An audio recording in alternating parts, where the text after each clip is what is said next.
የኔታ ቤት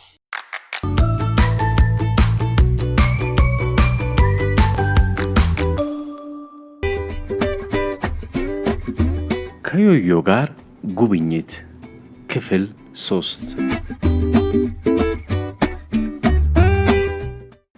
ዮዮ በቤልጂየም ሀገር በብራስልስ ከተማ የሚገኘውን ትንሹ አውሮፓ በመባል የሚታወቀውን ስፍራ በመጎብኘት ላይ ነው። የተለያዩ የአውሮፓ ሀገራትን እያስጎበኘን ነው። ዛሬም ስለ ፈረንሳይ ሀገር ሊያስጎበኘን ዮዮ በትንሹ አውሮፓ ተገኝቷል። ዮዮ የተለያዩ ሀገራትን መጎብኘት ይወዳል። በጉብኝቱ ብዙ ዕውቀት እንደሚያገኝ ዮዮ ያውቃል።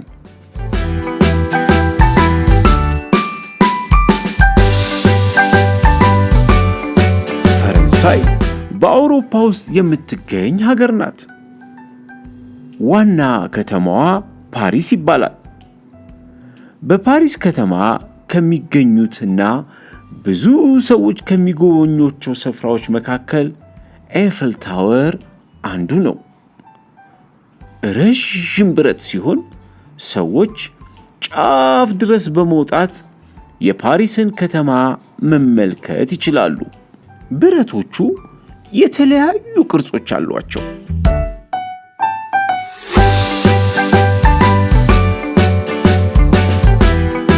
ዮዮ ጫፍ ድረስ መውጣት ባይችልም ኤፍል ታወር በትንሿ አውሮፓ በመመልከቱ ደስ ብሎታል።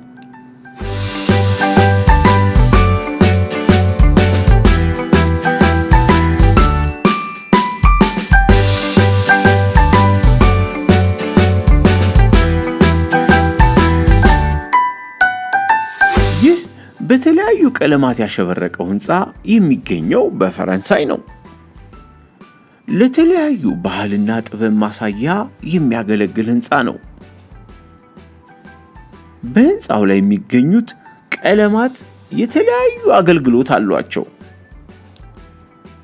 ቀዩ ቀለም ሰዎችን ለማጓጓዣ፣ ሰማያዊው አየርን ለማስገባት፣ አረንጓዴው ለውሃ እንዲሁም ቢጫው ቀለም የተቀባው ደግሞ የኤሌክትሪክ መስመር ማስተላለፊያ ነው።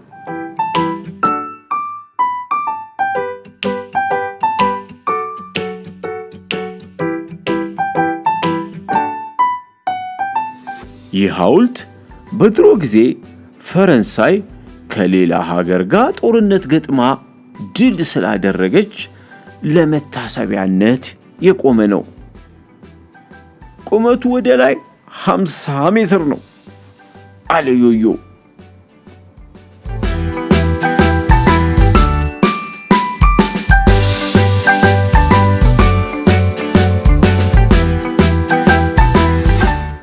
ዮዮ ከህሊናና ዲና ጋር ሆኖ ከሐውልቱ ስር ቁጭ ብሎ ፎቶ ተነሳ።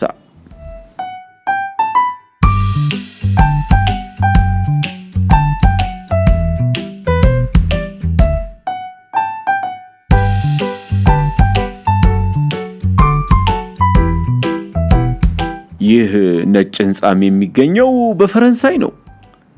ሕንፃው የተሰራበት ድንጋይ አየር ሲያገኘው ይበልጥ ነጭና ጠንካራ ይሆናል። ዮዮ በሕንፃው ውበት ተገረመ።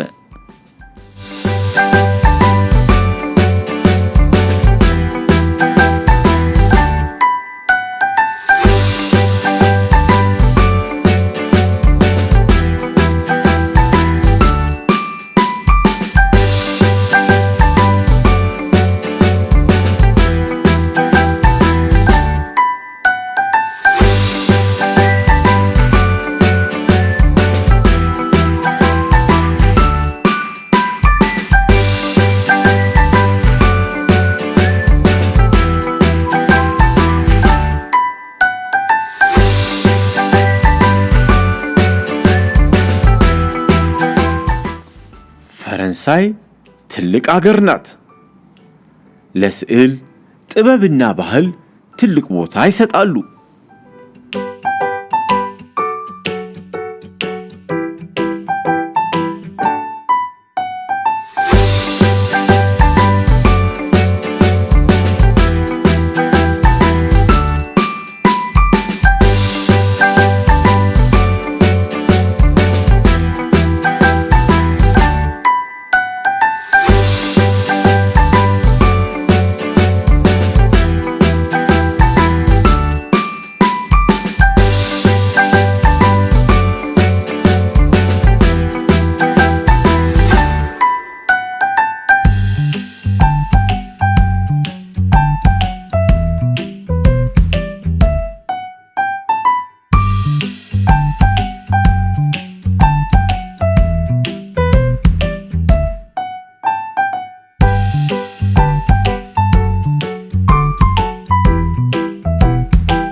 ህሊናና ዲና እያሽከረከሩ የሳይክል ውድድር እያደረጉ ነው።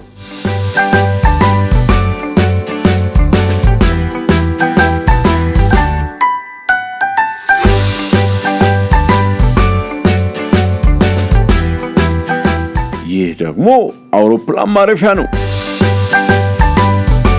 ዮዮ አውሮፕላኖቹን እየተመለከተ ነው። ዮዮ በቅርበት አውሮፕላን በማየቱ ደስ ብሎታል።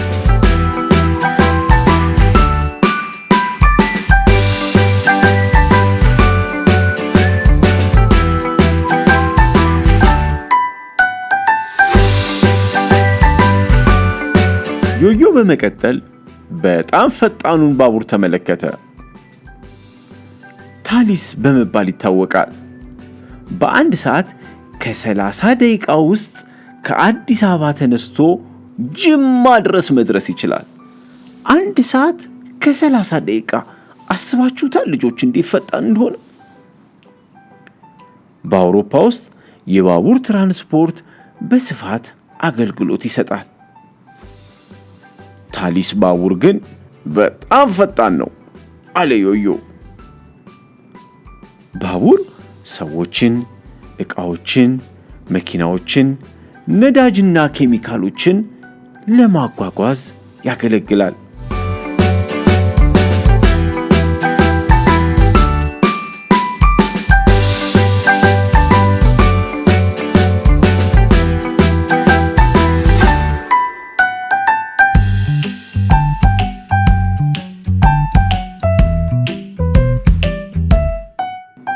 ዮዮ የፈረንሳይ ጉብኝቱን በዚሁ ያበቃል።